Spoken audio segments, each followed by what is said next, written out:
All right, good morning, guys. I hope you're doing well. So sorry I have to record today's lecture. I'm off, what do you call, on an assignment, and so I won't be able to make it up for lecture, and that is why I've had to record it. So sorry, but do bear with me. Next week we will be in class and we'll have uh, a talk and we'll see how things are going. Still, we are having issues with the Sakai, and so because of the strike by senior members, that is why we are still unable to adjust and to make things flow. So, purposefully, you'll get updates regarding the test and IA and all other things. But I still want to encourage those of you who have not paid for the book to do so, because as you can see, as soon as the books arrive, and they are given out, there wouldn't be time, and we are going to give them out depending on the numbers who have paid. We are looking for it that every one of you should pay so that we can, what do you call, distribute the book. So please, it would be a good idea to hurry up and do the payment so that we can, as it were, do what is needful and we can all get to enjoy. Right. So basically, for today, we are going to have a discussion on the early church, and the attention is going to be on internal and external opposition that the church faced. So basically, that is what we're going to focus some attention on. And so this picture sort of captures the plight of the early Christians in the Roman Empire. And here we are talking about, if you look at the picture, you see the venue is called the Colosseum. It's in Italy, Rome. And this was more like a game where the Christians are, as it were, lined up or brought in the arena of the Colosseum, and then people will be seated in all of these places watching. So it was actually a game. And then the Christians are surrounded like this. Some of them are crucified, as you can see, and the Christians are surrounded. And then the lion, the beast, and such carnivorous animals are released on the Christians to chew them up. And so, as they chew them up and they run away and all of those things, that becomes the game that is pursued, or the game that sort of goes on in that regard. And so, the Christians were handled in that way. So the learning outcome is such that by the end of this lecture, you should appreciate some of the internal and external oppositions that the early Christians faced in their bid to maintain the Christian boundaries and to share with others. And so, most purposefully, the what do you call, the oppositions were not just external, to say that people who were not Christians were persecuted, but even sometimes internally there were some major disagreements and fights here and there within Christianity. Right. So we'll talk about that, and then we'll also demonstrate how the Christians resolved the oppositions that were leveled against them, or how they dealt with, or their response, the Christian response, and also to establish the rule of Constantine, and this is very important, that you have some texts or some Christians suggesting that it was Constantine who made Christianity a Roman religion. That certainly is not true, and that he rather made Christianity a legitimate religion. Now, the Romans had two major concepts when it came to religion. Last week, we emphasized that there are two things, what do you call, the Romans were very flexible when it comes to religion, being polytheistic. They were flexible but not elastic. That is to say that even though they were very receptive onto other gods, they were quite careful on the reception of new gods. And that was the situation. And because of that, they had what they call superstitu and religio. Religio is acceptable religion, while superstitio is unacceptable religion. So Christianity was actually superstitio before the time of Constantine. But it is said that Constantine, when he was fighting to become the emperor, was engaged in a battle, and in that battle, he before he went for the battle in Milan, he had a dream, and in the dream, he says that he saw a sign, and he said that in this sign you shall conquer. But it is not very sure what the sign is, but it's been interpreted to mean the Christian cross. And indeed, he got the support of the Christians, fought for the battle, and he won. And so once he won, he then made Christianity a Roman religion, one of the Roman religions. So Constantine, although he was favorable towards the Christian, he made Christianity acceptable. And then it was after him that Theodosius then decided that the whole of Rome should worship only the Christian God. Then Theodosius rather made Christianity a Roman religion, but not Constantine. Constantine actually tolerated, that is the term we use, tolerated Christian presence in the empire.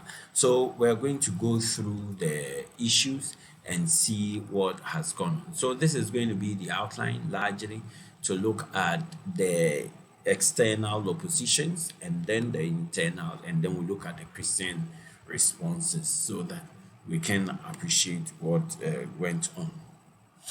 Right. So when we start, we're saying that of a truth, the birth of Christianity in the Roman Empire was not without threat, both internally and externally. The external oppositions were intended to impede Christian growth and affect its spread. And this is very important, you know. When Christianity started in the Roman Empire, it was not a smooth ride. No. Maybe to a large extent, one would say that today the church is on a smooth ride. We're enjoying, blah, blah, blah, blah, there is peace. But it wasn't so. Externally, there were the non-Christian, as in the Romans, were very much not happy with the Christians. And so they withstood the Christians in many ways. They did a lot of things, and the intention was to cut short. And so sometimes they killed certain persons, they manhandled them, they ridiculed them, they stoned them, they did all kinds of things with the aim of curtailing Christian presence. I hope you get a point. So the aim of all the external opposition was to stop Christianity, was to ban Christian presence in the empire at all. And then the internal oppositions were as a result of differences in theology and approaches in the expressions of the faith. So internally, there were those what do you call other sections. There's small groups who emerged and challenged certain Christian concepts, and that was also a major move against Christianity. However, to a large extent, the oppositions even accounted for the expansion of the faith. Even though the oppositions were very strong and they were intended to break Christianity, they rather actually expanded it. And this is interesting because you see, what happened was when as it were, the Christians were being pursued in one way or the other, they rather also fled. So it's like, I'm practicing Christianity in Nima. You come against me, then I move to Medina.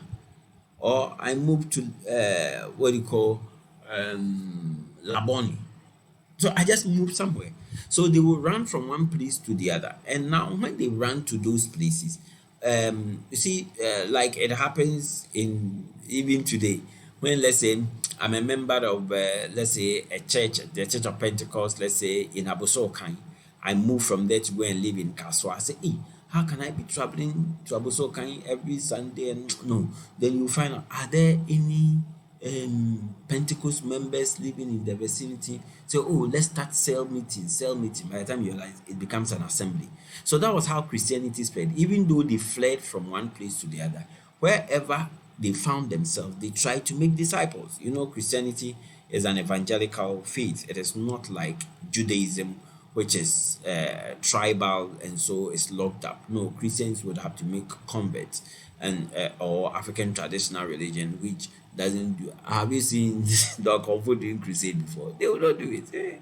But so when they move to other places, then they try to establish the Christian faith, and that was what was also a major factor in spreading the faith because everywhere they went, they lived out their faith, they showed their expressions and exhibited what they believed in.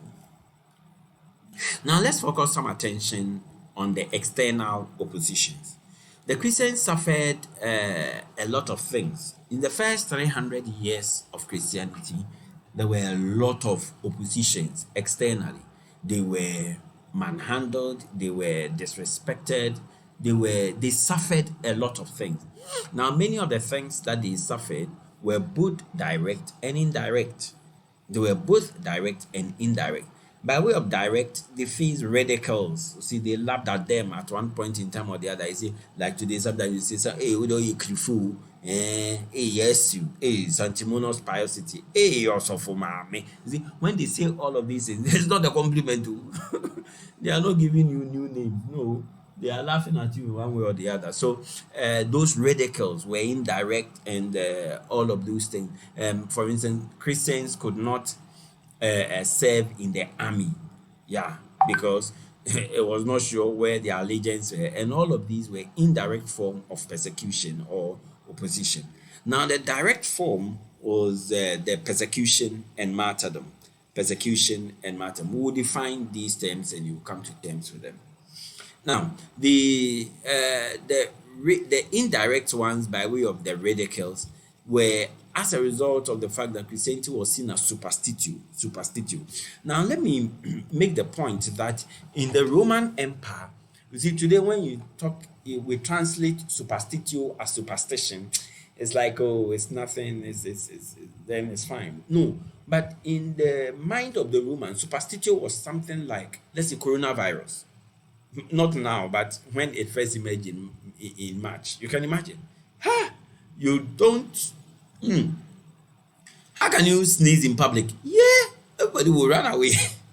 Hey, Ghana pa. If you tell people that you traveled, then the people what if they're going to Nabo?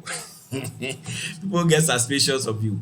You see, so that is superstitute. The understanding of superstitute is to the effect that it is something that is contagious. It is something that must be avoided. It is something that is not nice. It's just so the Christians were appalled. It is abominable.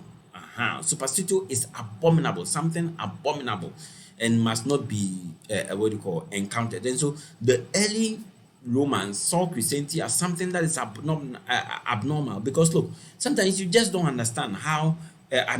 Sometimes when you meet religious fanatics and some of the things they say, you are like, what's wrong with you guys? I mean, are you not clear in your mind? And you want to avoid such persons. Yes, that was how superstitute was, and that was how the non-Christians saw Christianity. Some of the intellectuals, some of the Roman, highly schooled persons started writing and speaking against Christianity.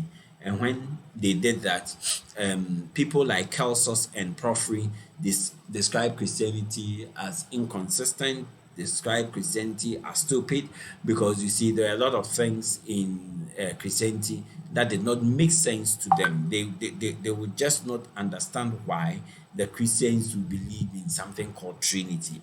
We all know that 1 plus 1 plus 1 is 3. How come that the Christians want us to believe 1 plus 1 plus 1 is 1? I mean, they will not understand it.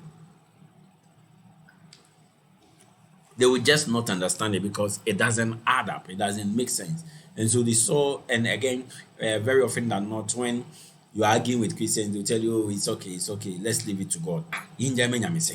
So they really could not bring themselves to understand why the Christians thought that way, believed that way, and acted the way they acted. Pliny also saw Christianity as superstitute. Yes, and I've already mentioned how dreadful or how abominable superstitute was to the Romans, that they would avoid what do you call anything that comes across as superstition to them, because no, no, no, no, no, it must not be allowed to continue, not in any way. Sure. So, and then Celsus, my man, largely saw Christianity as a magical religion. And you see, the point really is Celsus realizes that, I mean, the things that Jesus did, there were noted magicians who did same. In the early centuries, there was a magician called Apuleius. Apuleius, for instance, walked on the sea. And so if Jesus also walks on the sea, it is not a question of miracle. It's magic. Because if Apuleius does the same thing and everybody agrees that that was magic, if what you call Jesus does him, then Jesus also is a magician. So that was the logic of his understanding, and that was where he picked his argument from. Apuleius, for instance, will spit on the ground and apply what do you call the saliva in the sun to a leprous hand, and it gets healed. Suetonius even did same, and that was seen as magic. So if Jesus does same, is it not magic? So that was how he saw it, and also because you see, when you look at the Bible, from when Jesus was born till 12 years, we know we are not in the know as to what he was doing or what was going on around him. But then, in all of that, the other side of the coin is when at the time it was noted and known very well that Egypt was the center of magic. Meanwhile, in the Bible, when Jesus had to escape from Herod, we are told that he was taken to Egypt. So if Jesus was taken to Egypt, it is most likely that he grew up in Egypt. He stayed in Egypt until he was 12 years, and then they went to the temple. So by the time he was going to the temple, he was already excelled in magic. That is how Celsus understood the whole concept of Jesus being a magician, and he pushes that argument forward. And so if in that light the Romans are seeing Jesus as a magician, then they will certainly, or they cannot certainly contain what the Christians may want to suggest as their religion or their faith. Let's get on to the direct oppositions against the Christians. The Christians were seen as illegal, as has already been suggested. This was also because they failed to ascribe divinity to the emperor. You see, in the Roman Empire, it was noted that especially from the time of Augustine described himself as the Pontifex Maximus. I think this is about the third time I'm mentioning this title in our lectures, that Augustine described himself as the Pontifex Maximus. That is to say that he is a god. And so if you would realize, all the names of the months are named after gods. Juno for June, Jupiter for January. I mean, all the months. But then I guess it's one of such which is named after an emperor because he is a god, Augustus. Augustus names himself after the month of August. He puts his name on it because he is a god. And that is how you see, when you look at the traditional setup, the chief is seen as a god. The chief is seen as a god. And so if the chief is seen as a god and then is worthy of worship, in like manner, then the Romans must see their emperors as God. And that is why you must pray with the genius of the emperor, the image of the emperor.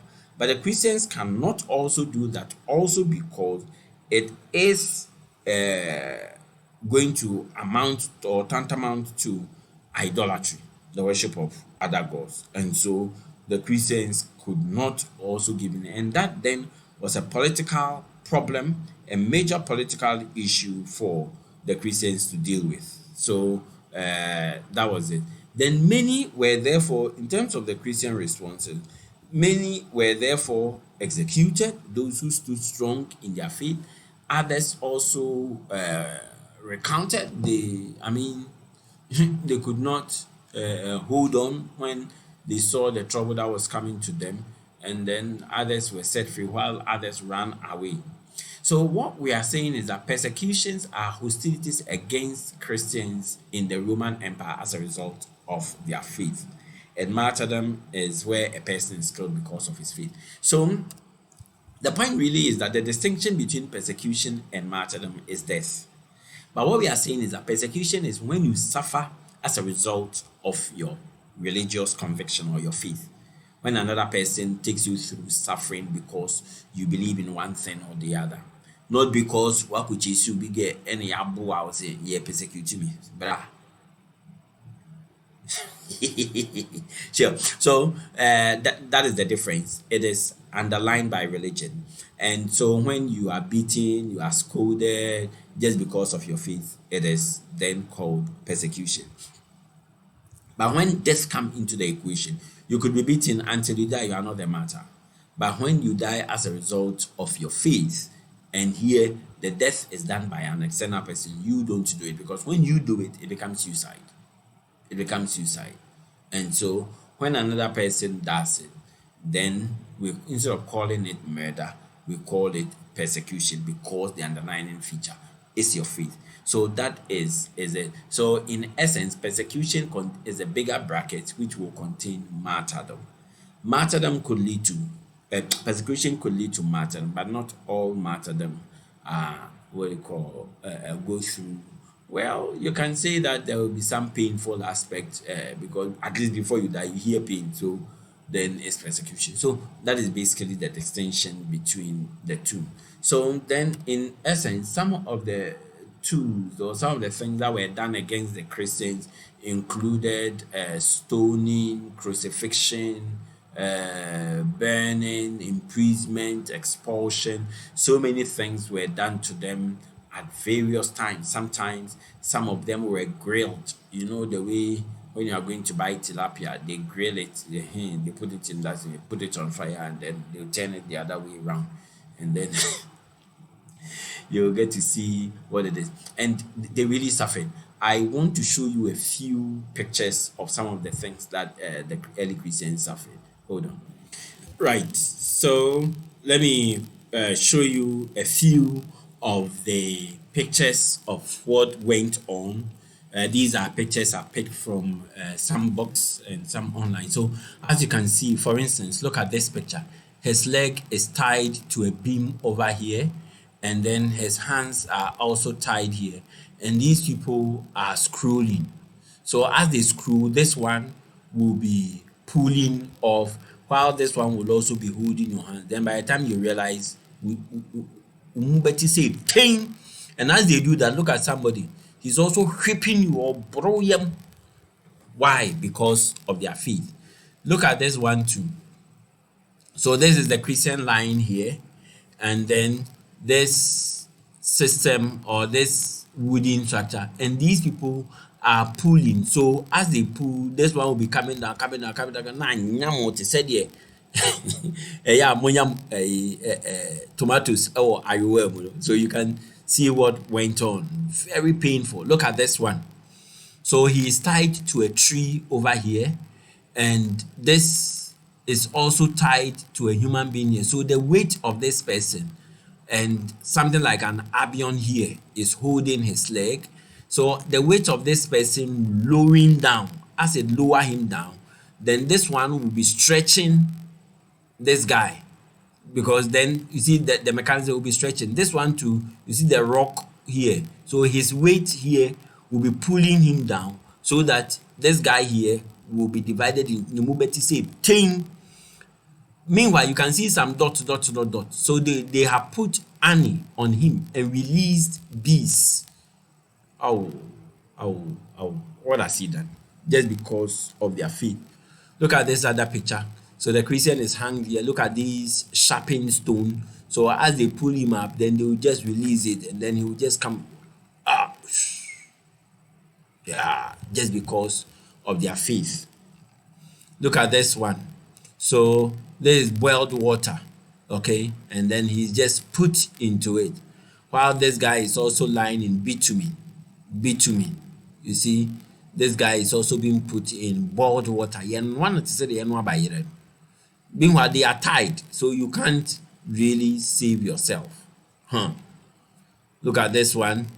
So here, lions are released on you. Your hands are tied. Look at this guy.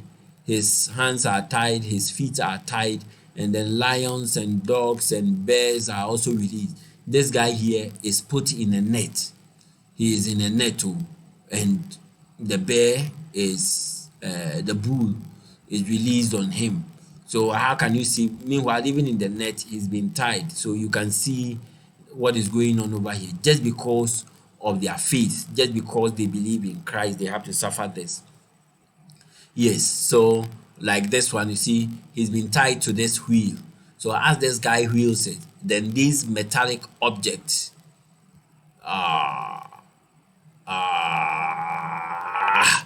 then look at this guy. He's just been tied on this one, and then they'll be wheeling it, wheeling it, wheeling it, wheeling it. So this one, I fear for his stomach on these what you call metallic objects. And this is from Robert Lynn Fox, and from his book Christian Martyrs. You can see pictures of what is happening. So you see, like the guy who was wheeled, you see that is the representation here. So he's in here. This guy is in bitumen. This guy is tied, and his parts are being caught. It will try to straight. Look at this woman. She's hung there, and the vulture has already come to pluck her breast. You see, she's hung there, and as you can see, they don't wear anything when they are arrested. This guy is tied to the horse, and the horse is just moving, running with him.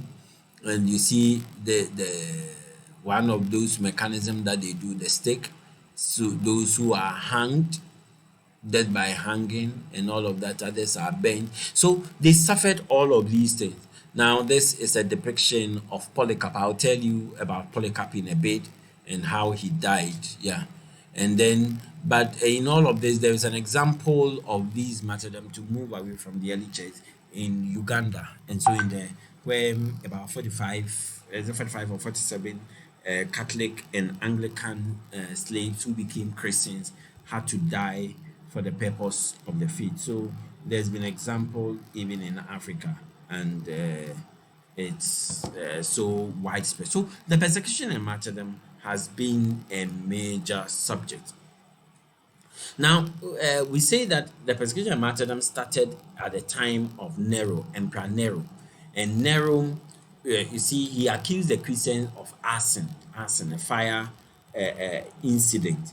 It is later realized in scholarship that that fire incident was caused by him. But then he blamed the Christians, and everybody accepted, because he felt that, because he made it seem like because the Christians are not worshiping the gods are angry, and that was why the gods sent fire to come and sort of destroy them, and that is what has ended them in that way. So Constantine is believed to have started the persecution and martyrdom. Diocletian, Decius, and others also contributed immensely.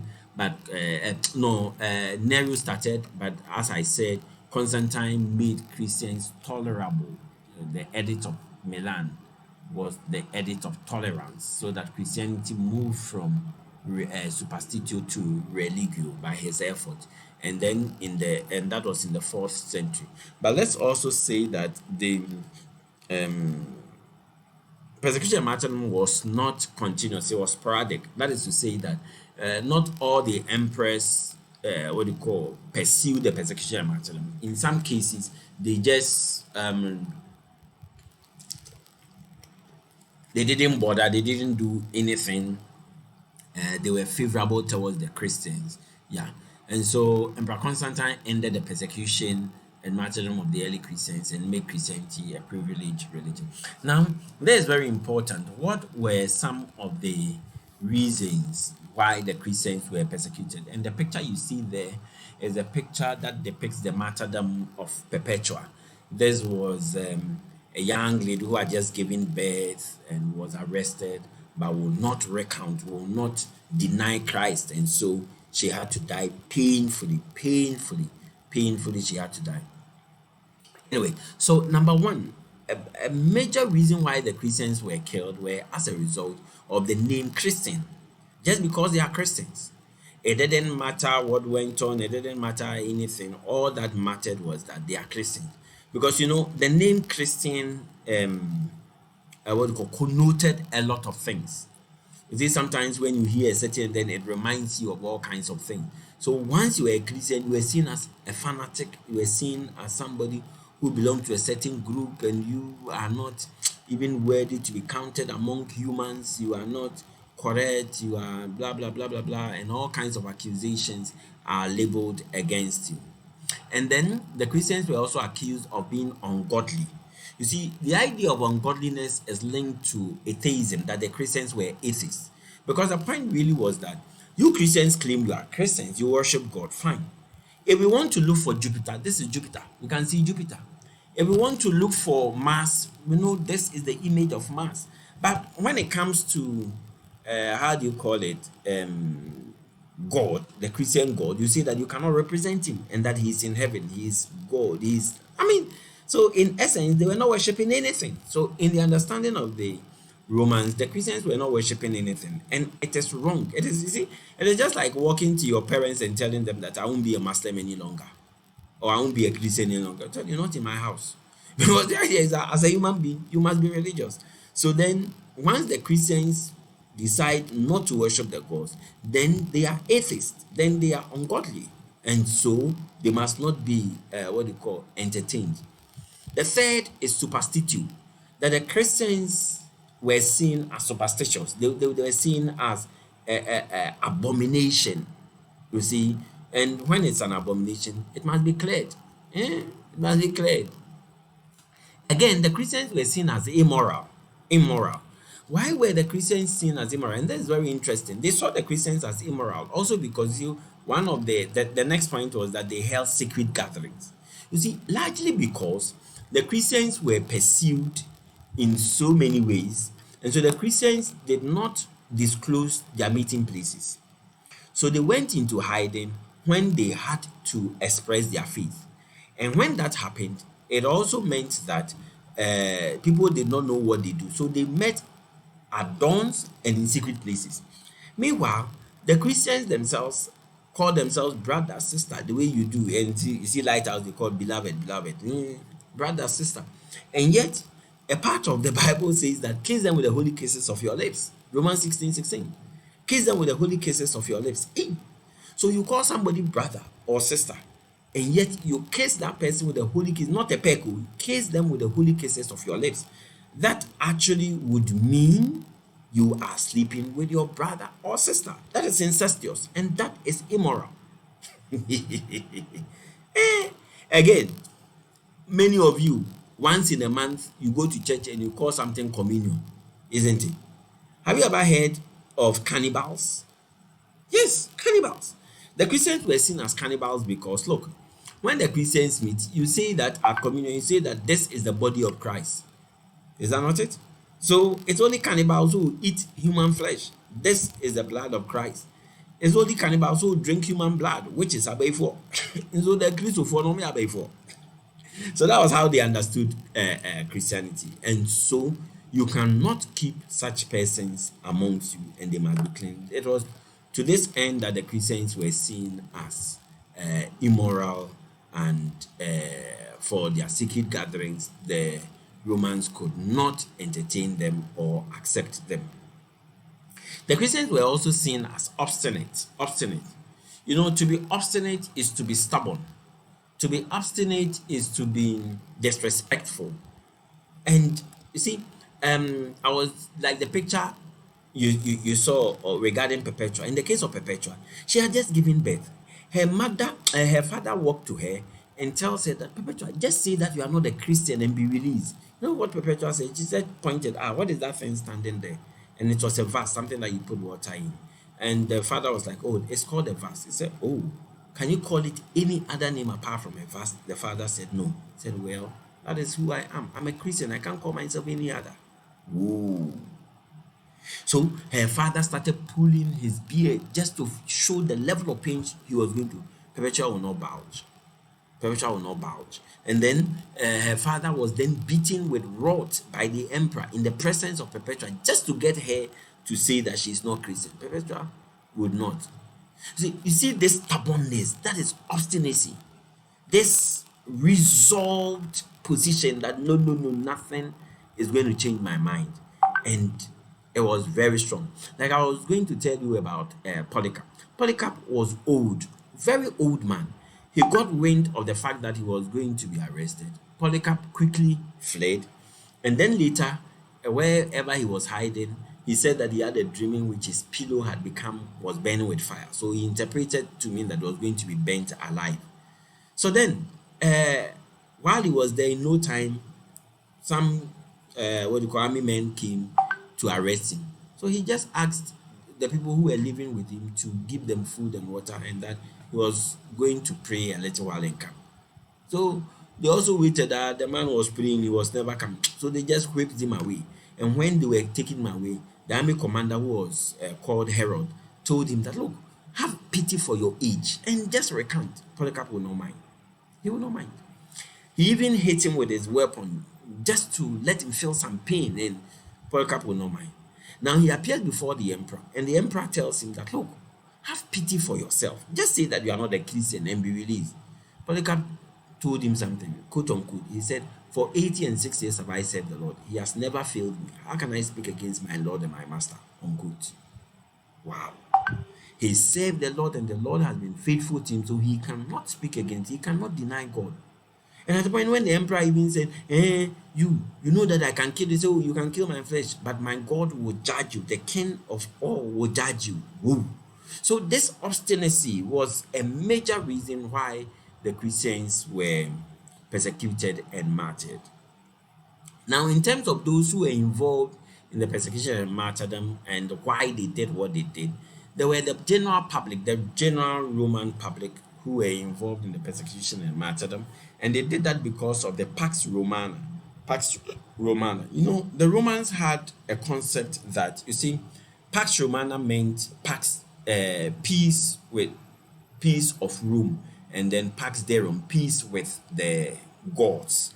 These two concepts are very important in Roman religion and in Roman worldview, because you see, the Roman felt that the peace of Rome, Pax Romana, the peace of Rome, was established by the gods, and that anything that hurts the gods would then make the gods angry. They will bring calamity, and the society will suffer for it. And so the Romans did not play with that concept. So anything that was standing between the gods and the peace, they will have to do away with. So the public felt that, look, God has been the one who has preserved our peace up till now. And so he is the one that we have to go with. And that is why the Romans would not play with that idea, but would go ahead and clean the Christians because of the peace with the gods and the peace of Rome. Again, there were also economic benefits.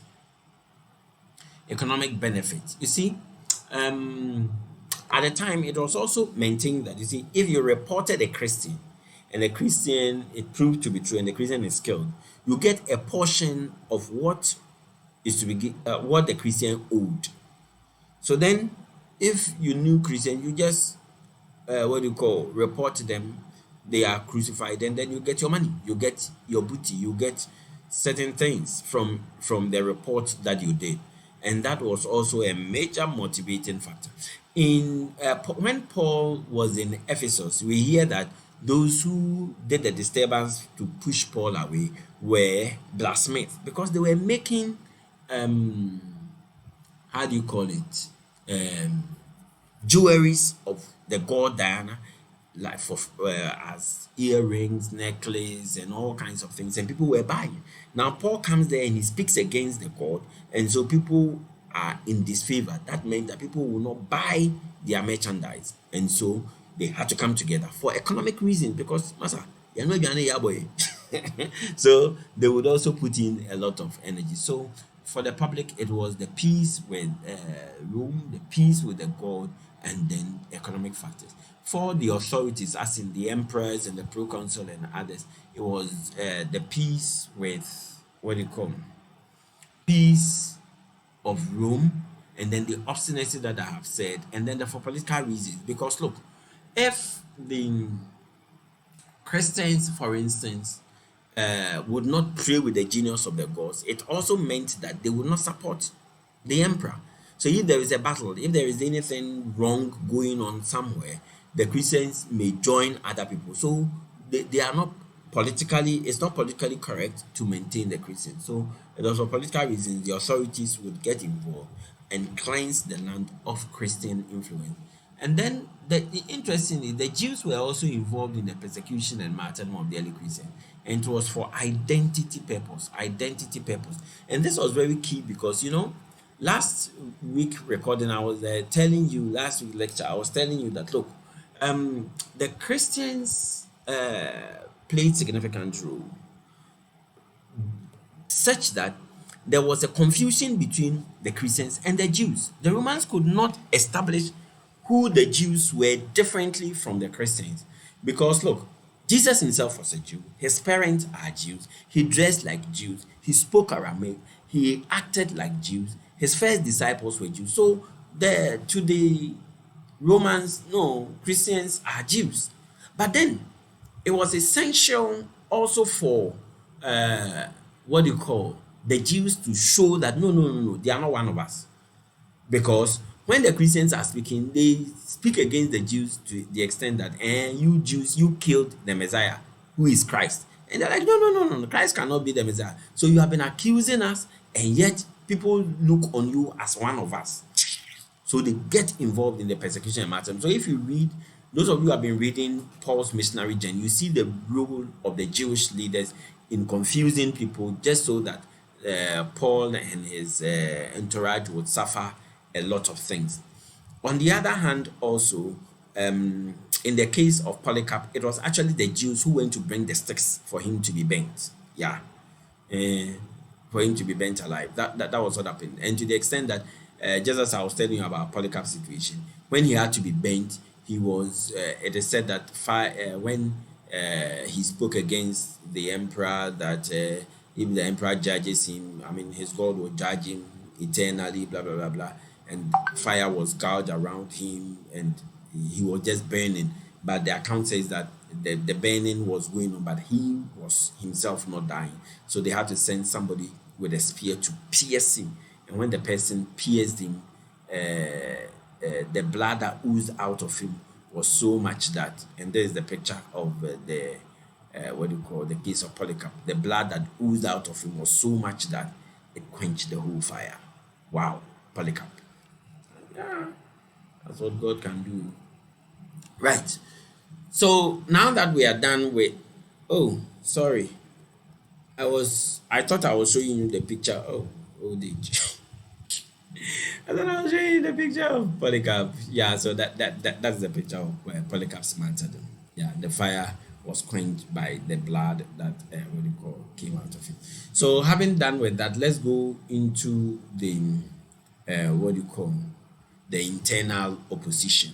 The internal opposition. So internally, we need to make the point that Christianity was not homogeneous but heterogeneous, even when it started. And as you can see, sometimes you can ask yourself, what's the distinction between the Methodists and the Presbyterians? So sometimes something very small. What's the difference between the Catholics, Methodists, Presbyterian, and Anglican? And yeah, yeah. So sometimes you look at Christianity, when to meet, Friday or Saturday or Sunday for service, no be at your sorry. Whether baptism should be by immersion or by whatever, no be at your sorry. All kinds of things go on by people's understanding. And so Christianity from its inception has been heterogeneous. There were certain people who had disagreement on matters of doctrine, tradition, and experiences. This led to various breed of expression of the Christian faith, leading to heretic labeling. So some of these groups were described as heresies. Heresies are groups or individuals whose Christian expressions are deemed to be a deviation from the acceptable ways of Christian expression. And then prominent amongst these are the Gnostics, the Montanists, the Arians. I think I explained this in last week's lecture, and I did tell you that you'll get a better explanation when you get copies of the book. After the book, everything there inside, yeah. So you get a book. So these in terms of Gnostics, you can see examples of some Gnostics groups down here. They believe in special knowledge, and they did certain things that were interesting. But in all of the internal, what do you call misunderstanding in Christianity and the external, how did the Christians respond? How did the Christians respond? Basically, what the Christians did was that they responded through writing of texts, creeds, synods, and canon, the development of the canon. So, in terms of writing, the Christians wrote a lot. You see, many of the Christians had now scattered and they were not concentrated. So, they needed to know what was happening to other people. So, they wrote martyr narratives. So, when people are killed because of their faith, some of them get to be recorded to serve as a history, to serve as all kinds of things. And then apologetic texts were also written in order to defend the faith, so that the authorities would stop persecuting the Christian, and also to explain, let's say, like the Eucharist, which was seen as a cannibal act, and why the Christians worship on Sundays and worship on other days, blah blah blah blah blah. They suggested all of those things, and then they also wrote scriptures. You see, because the Christians are what you call all around, it became necessary, it became important that they try to reach out. You see, the people try to reach out to them, and they get involved with the things that they seem to be saying and all of that. So then they wrote these scriptures as letters, and like Paul would do. He will write to the church in Corinth, the church in Colossae, the church here and there. Then, in terms of synod, so okay, let's move on. So, in terms of the writings, the martyr texts that they wrote, okay, they wrote for Christians and non-Christians, and they wrote to encourage them to construct the Christian identity and also to establish the Christian history. And then to the non-Christians, when they wrote these martyr texts, it was to convert them. Then the apologetic texts were written to the authorities, the public, and Christians as well, in order that it will stop the hostility, convert them to Christianity, stop the hostility together with the public. But then also for Christians to encourage the Christians to hold on in the faith, and also to give the Christians ammunition so that they can also fight fight back at other people. So in terms of creed is from Latin credo and means I believe. So the Christians also wrote creeds, particularly in line with the internal problems that they had. These creeds were written in order that it would declare the acceptable Christian practices, so that they can do what is expected, or so that people don't fall off the flanks and all of those things. And we're also saying that doctrines are usually the difference between doctrines and creeds. Doctrines are written, while creeds are sometimes recited as part of the service. And you have examples of some Christian creeds: Apostles' Creed, Nicene Creed, but the Chalcedonian and the Athanasian Creed. I'm not sure many of you are aware about it, but these are, and there are a lot more other creeds. But all of them, these four, have been well explained and touched on in the book. And the Christians also held synods. That is more like a meeting of the bishops, a meeting of the prominent characters in Christianity. Whenever these, problems came up, whenever some people are accusing Christians of one thing or the other, the creeds, the synods were organized, and then the creeds are established. For instance, you can see the Council of Nicaea. So it was this council that established the Nicene Creed. So when you read the book, you get to understand, and you see the linkage between them. So they met to discuss, they met to establish the problems and find solution. Then we also, this is very important, we also said that they dealt with it by defining the canon, because people were writing all kinds of things. People were writing all kinds of things. And so there was need for Christians to determine what their canon is, what the acceptable text, what the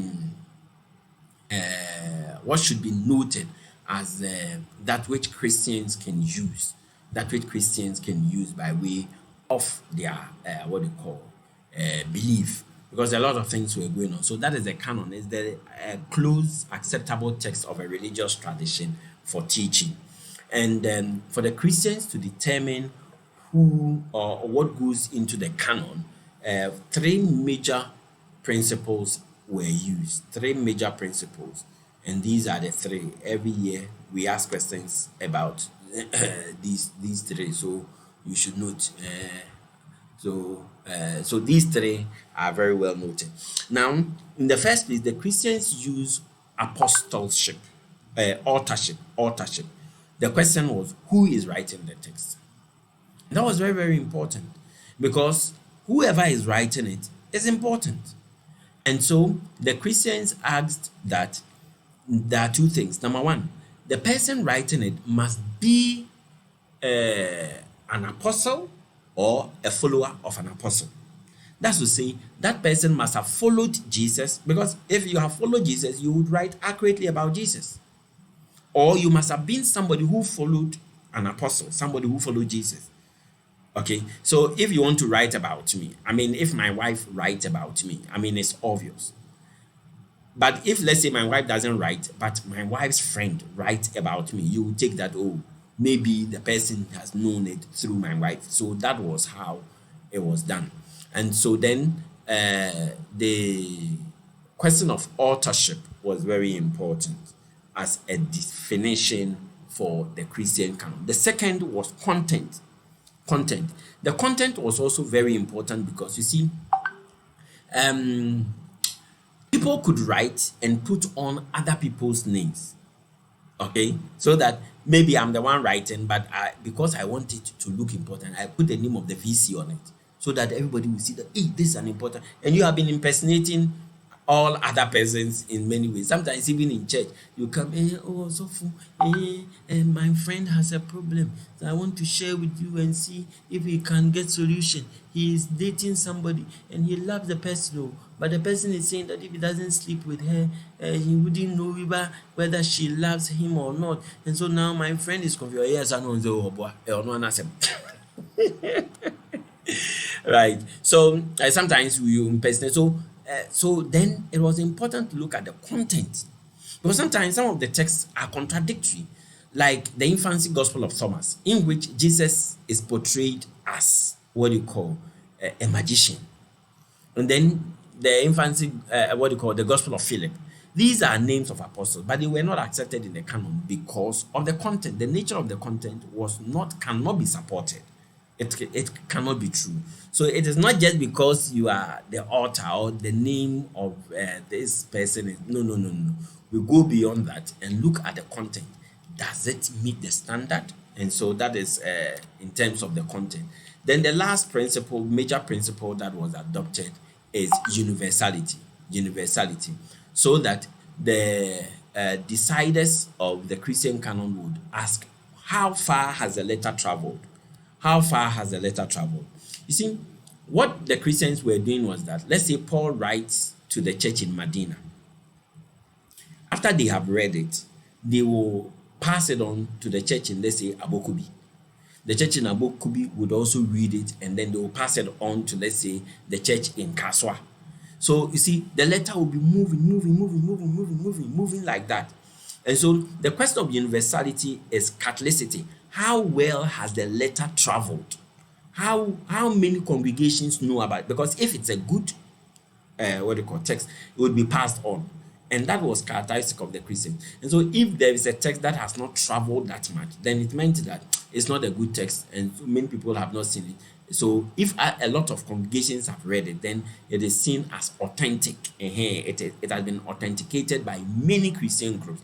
And so it would become susceptible for attention. So the question of authorship, content, and universality were very important tools that were used to establish the Christian foundation in order that the Christian canon, or what the Christians will call probably Bible, is accepted. Right. So in all of this, let's conclude by saying that oppositions have been a prominent development from the early church period and have impacted Christianity in diverse ways because they were comprehensively taken both internally and what do you call externally. And the persecution and martyrdom as a major external opposition were intended to cut short Christianity. However, there have been major dissenting oppositions within Christianity since its inception, accounting for the internal opposition. And in all of these dissenting oppositions on the major part led to the writing of various texts, creation of various Christian creed, and even the Christian canon. So oppositions have been very prominent in Christianity, and a lot of things have gone in. They are still going through oppositions in one way or the other. Right. Okay. So guys, thank you so very much for today. We'll see each other next week. You just need to keep on reading, and let me just encourage you to continue to pay for the books, and let's see how the days go by. I'll be available at my office hours, and I keep reminding you that I'm your course advisor. So if you have anything you want us to talk about regarding your education, feel free, contact me. You have my number, you have my office hours, and you have my location. If you have any question, you can put it under the video, and I'll try as much as possible to respond, which I usually do. Take good care of yourself, and be good. Know that COVID is not gone. So keep preparing yourself and take care of yourself. Thank you. Bye.